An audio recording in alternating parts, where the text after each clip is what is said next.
We're speaking with Chris Bose, City Council candidate for City of Kamloops, here at the Council of Canadians organized event, Public Forum. Yes.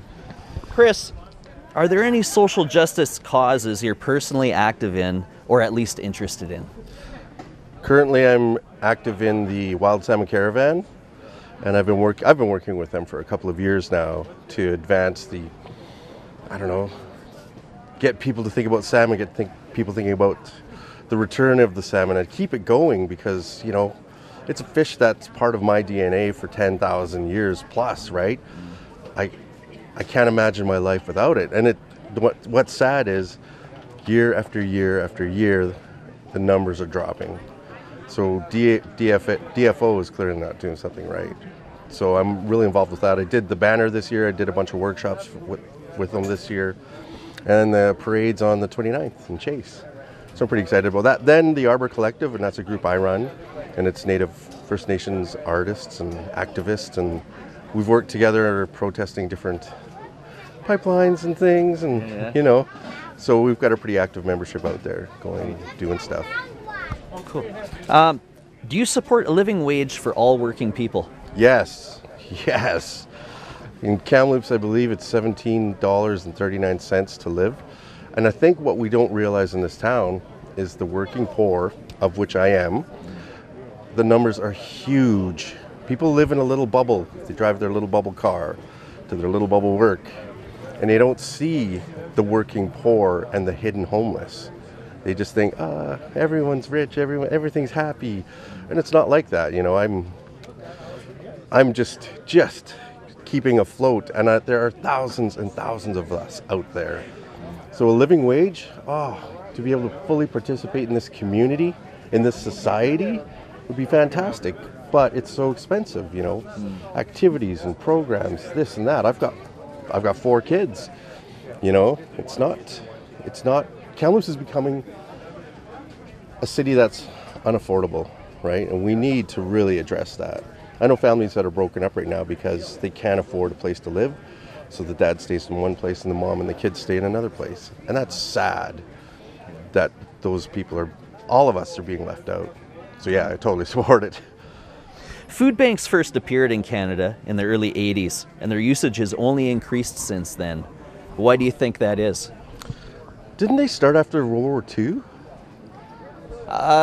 There were donation centers possibly, or handouts, but food banks as an organization, I think the first one popped up in 1982. Yeah. And then grew from there with all the prosperity that capitalism delivered to society. Yeah, right. Why have food banks continued to keep going, or why has the necessity been there for so many years? Why do you think?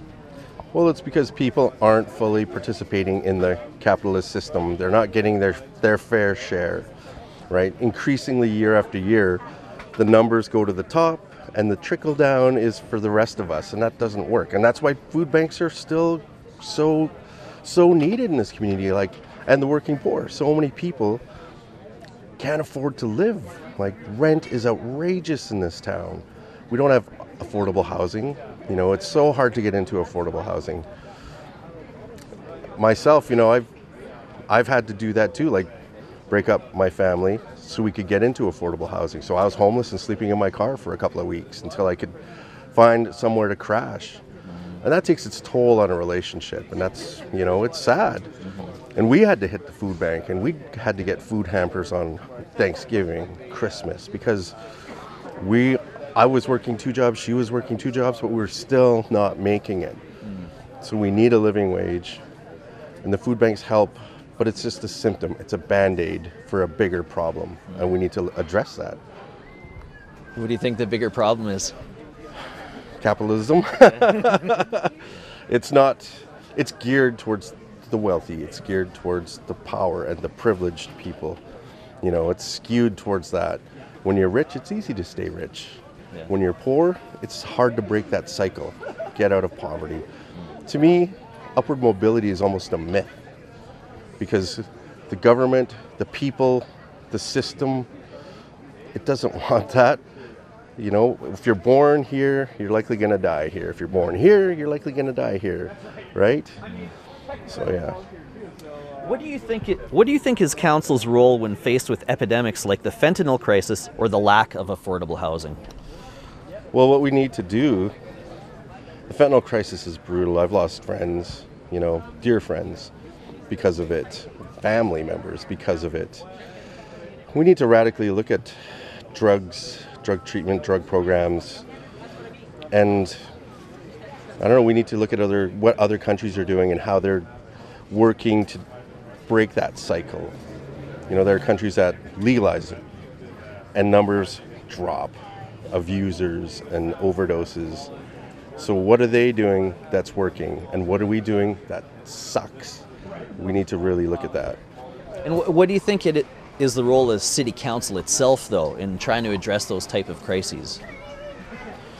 That's a tough one. City needs to take leadership somehow and create programs, because addiction, I've been doing workshops at the New Life Mission for over a year, and I've really come to understand mental health and addiction and homelessness a lot better than if I hadn't been there, if I don't sit at that table at lunch and hang out and talk with the people and then go teach them art, I think we need to look at what the city has to do is figure out programming so that those people, I don't say that.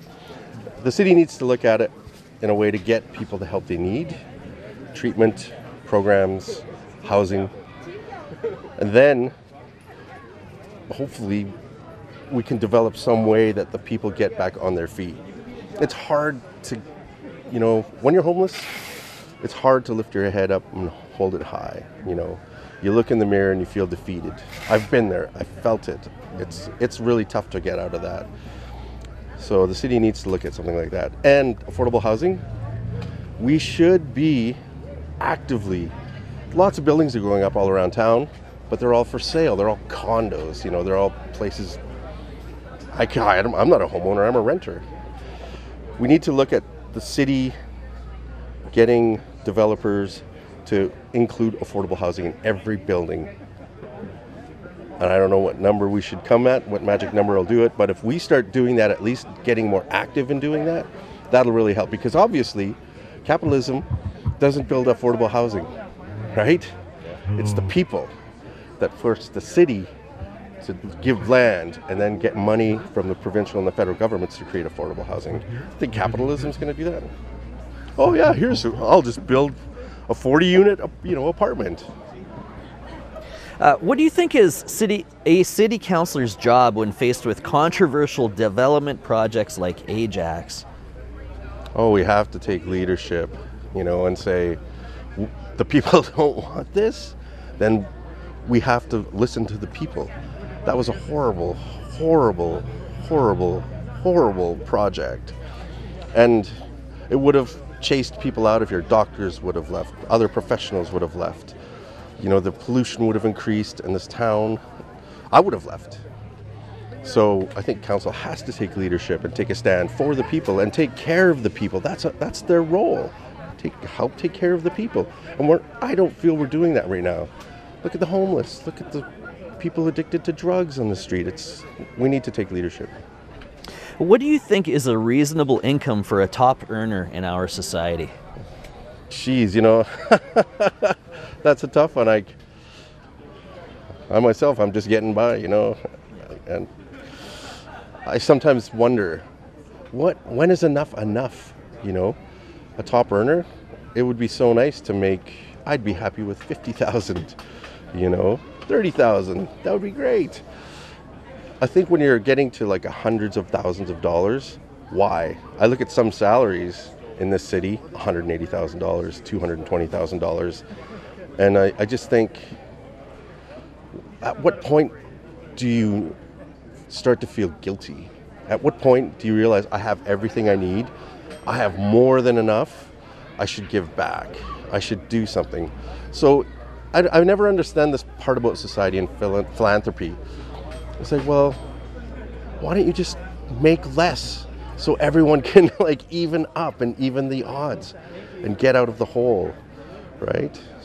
Great. And who do you think should be earning these top incomes?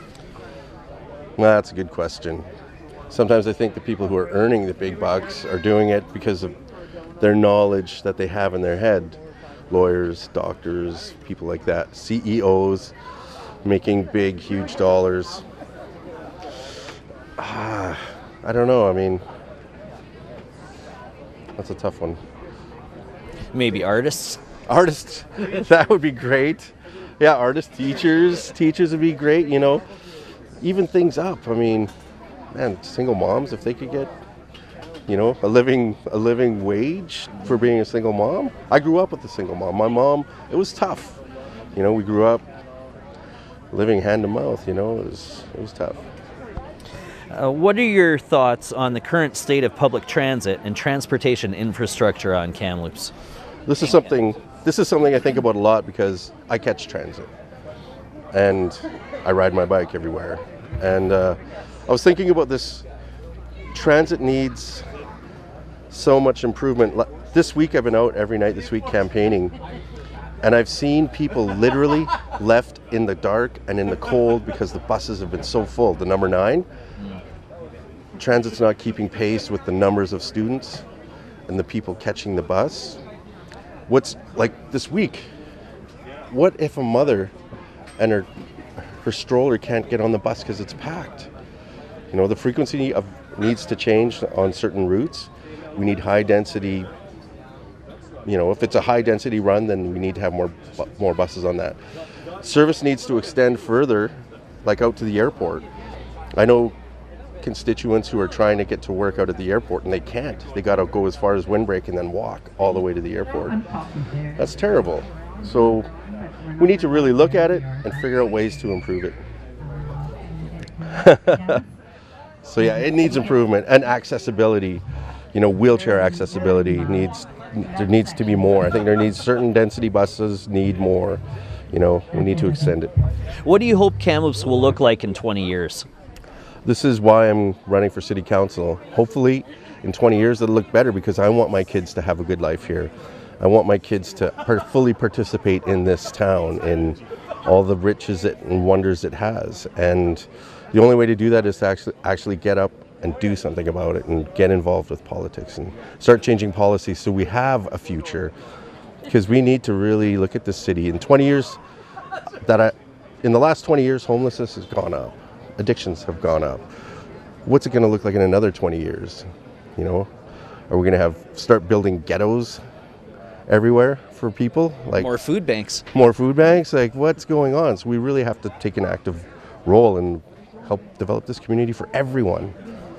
Once elected, what will be your top priority? Are there any burning issues you want to see resolved or addressed? There are many. Like just off the top of my head, transit needs to be improved. You know, I think if council had to take transit for a week, I bet transit would improve, you know. Inclusion. I feel like that we need more inclusion from people of color, gender fluidity, you know. I was at TRU and I looked at their True Sioux board, and to me, I was like, yes. There is a lot of inclusion and representation, a lot of diversity, and we don't have that in this town. Like, I wonder how many city workers in Kamloops are Aboriginal? How many, you know, what are the numbers on that? I think I'm one of the first Aboriginal people to run for council. We only got the vote in 1962, so it's quite likely. Inclusion, and then one more thing is, what's the city's role in reconciliation, you know? What are they doing? How are they pursuing it? Reconciliation, to me, is a misnomer, because reconciliation implies that there was once a healthy relationship in Canada between Aboriginal people and non-Aboriginal people. I think it needs to be relationship building. So, accessibility, inclusion, and affordability. Those are my 3. Great, thank you, Chris. Good luck. Awesome. Thanks, man. We have a large number of